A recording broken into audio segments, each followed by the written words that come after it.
सांगायला संदर्भामध्ये? 3 जुलैला महासभा आपल्या अंबरनाथ नगर परिषदमध्ये होती. तर त्या सभामध्ये मी एक प्रश्न निर्माण केलेला. प्रीती हॉटेलचं मागं, जयशंकर हॉटेलचं मागं एक अनधिकृतपणे मला वाटतं 1 ते 1.5 गुंठे जागा आहे. 2 गुंठे नगरपालिका जागा आहे. त्यामध्ये महसूलची पण काही जागा आहे आणि नगर परिषदची पण त्यामध्ये जागा आहे. तर त्यावर यांना दिसून सुद्धाही रोज लोक तिथून येतात जातात.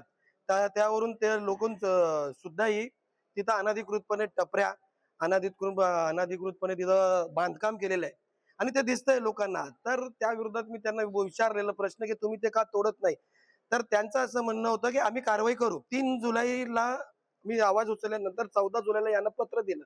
तर काल त्याच्यावर कारवाई झाली. तर कारवाई त्यावर काय झाली, फक्त एक टपरी तिथून उचलली आणि एक गरीब महिला तिथं रोटी आणि भाजी याचा व्यवसाय करत होते, त्याची त्यांनी ते शेड तोडलं. पण मुख्य जो तो शेड आहे तिथं अजूनही तो शेड तसंच आहे. मला वाटतं नगरपालिकेचे कर्मचारी अधिकारी जे पण आहेत ते अतिक्रमण विभागामध्ये यांच्याकडून पैसे घेतात किंवा ते त्यांचे जावाई लागू नये. जर पैसे घेत नसतील तर ते जावाई नक्की आहे, कारण की अशी सोय हे कुणालाच नगरपालिका देत नाही. एखादा गरीब माणसाने आपलं पत्र खोलून नवीन पत्र जर बसवलं तर यांची पूर्ण फौज तिथं उपस्थित होते की तुम्ही कुणाला विचारून पत्र खोलतायत.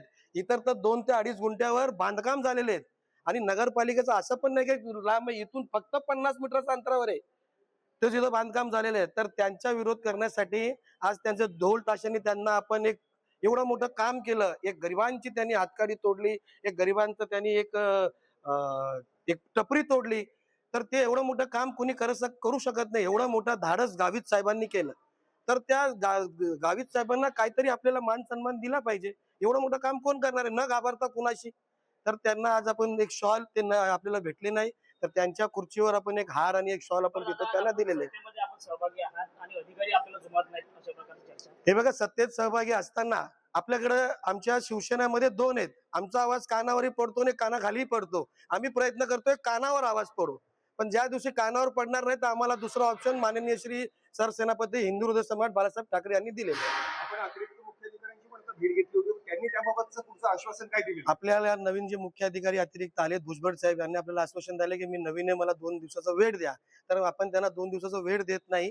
आपण अजून त्यांना 10 दिवसाचा वेळ देतो. येणाऱ्या जीबी मध्ये त्याच्या आधी 10 दिवस 8 दिवस कधी जीबी असेल त्याच्या आधी मला ते तिथं जे कारवाई आहे तो तुम्ही करण्यात यावी.